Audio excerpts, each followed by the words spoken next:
As they were going out, they met a man from Cyrene named Simon, and they forced him to carry the cross.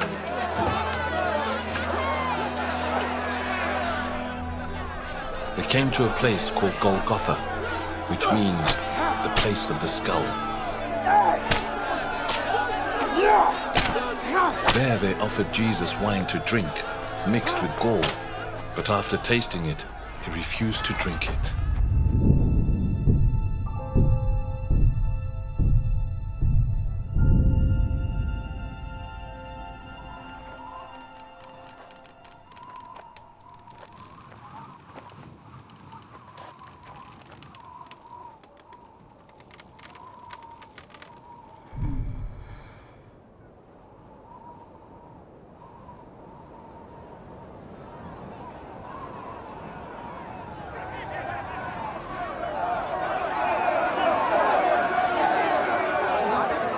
When they had crucified him, they divided up his clothes by casting lots. And sitting down, they kept watch over him there. Above his head they placed the written charge against him. This is Jesus, the King of the Jews. 2 rebels were crucified with him, one on his right and one on his left. Those who passed by hurled insults at him, shaking their heads and saying, "You who are going to destroy the temple and build it in 3 days, save yourself. Come down from the cross, if you are the Son of God." In the same way the chief priests, the teachers of the law, and the elders mocked him. "He saved others," they said, "but he can't save himself. He's the King of Israel. Let him come down now from the cross, and we will believe in him. He trusts in God. Let God rescue him now if he wants him. For he said, 'I am the Son of God.'"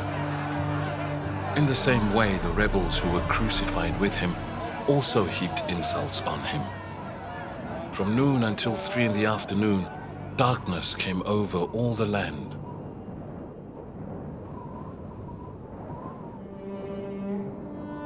About 3 in the afternoon, Jesus cried out in a loud voice, "Eli, Eli, lema sabachthani," which means, my God, why have you forsaken me?"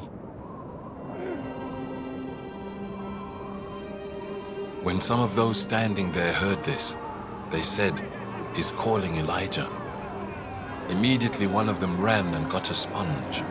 He filled it with wine vinegar, put it on a staff, and offered it to Jesus to drink. The rest said, "Now leave him alone. Let's see if Elijah comes to save him."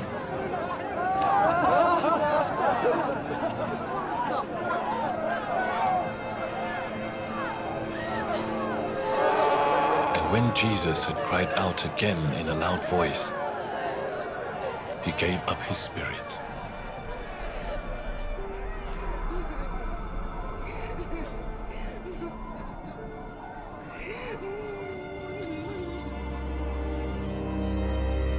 At that moment, the curtain of the temple was torn in 2 from top to bottom. The earth shook, the rocks split, and the tombs broke open. The bodies of many holy people who had died were raised to life.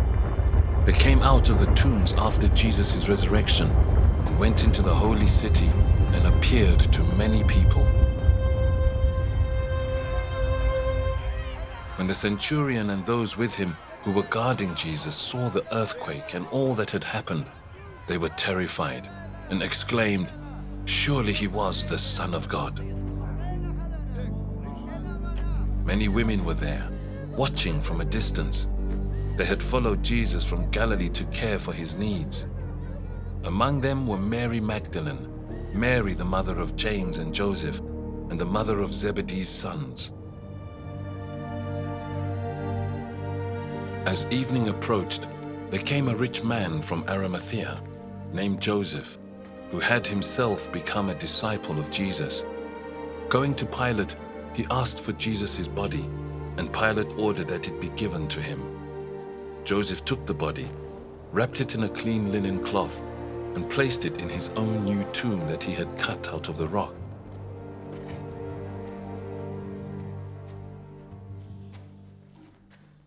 He rolled a big stone in front of the entrance to the tomb and went away. Mary Magdalene and the other Mary were sitting there opposite the tomb. The next day, the one after Preparation Day, the chief priests and the Pharisees went to Pilate.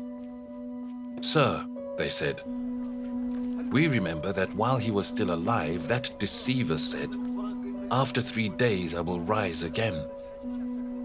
So give the order for the tomb to be made secure until the 3rd day. Otherwise, his disciples may come and steal the body and tell the people that he has been raised from the dead. This last deception will be worse than the first." "Take a guard," Pilate answered. "Go, make the tomb as secure as you know how." So they went and made the tomb secure by putting a seal on the stone and posting the guard. After the Sabbath, at dawn on the 1st day of the week, Mary Magdalene and the other Mary went to look at the tomb. There was a violent earthquake, for an angel of the Lord came down from heaven and, going to the tomb, rolled back the stone and sat on it. His appearance was like lightning, and his clothes were white as snow. The guards were so afraid of him that they shook and became like dead men. The angel said to the woman, "Do not be afraid, for I know that you are looking for Jesus, who was crucified. He is not here. He has risen, just as he said. Come and see the place where he lay. Then go quickly and tell his disciples, he has risen from the dead and is going ahead of you into Galilee. There you will see him. Now I have told you." So the women hurried away from the tomb, afraid yet filled with joy, and ran to tell his disciples.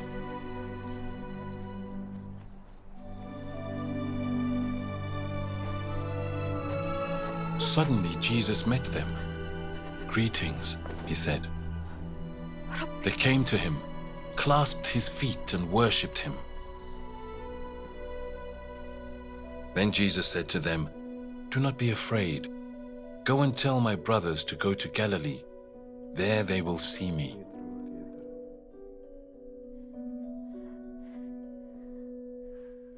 While the women were on their way, some of the guards went into the city and reported to the chief priests everything that had happened. When the chief priests had met with the elders and devised a plan, they gave the soldiers a large sum of money, telling them, "You are to say, his disciples came during the night and stole him away while we were asleep.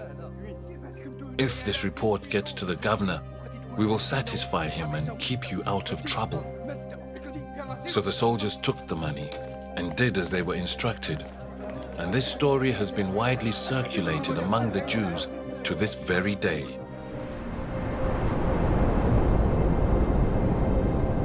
Then the 11 disciples went to Galilee, to the mountain where Jesus had told them to go. When they saw him, they worshipped him, but some doubted. Then Jesus came to them and said, "All authority in heaven and on earth has been given to me. Therefore go and make disciples of all nations, baptizing them in the name of the Father, and of the Son, and of the Holy Spirit, and teaching them to obey everything I have commanded you. And surely, I am with you always, to the very end of the age."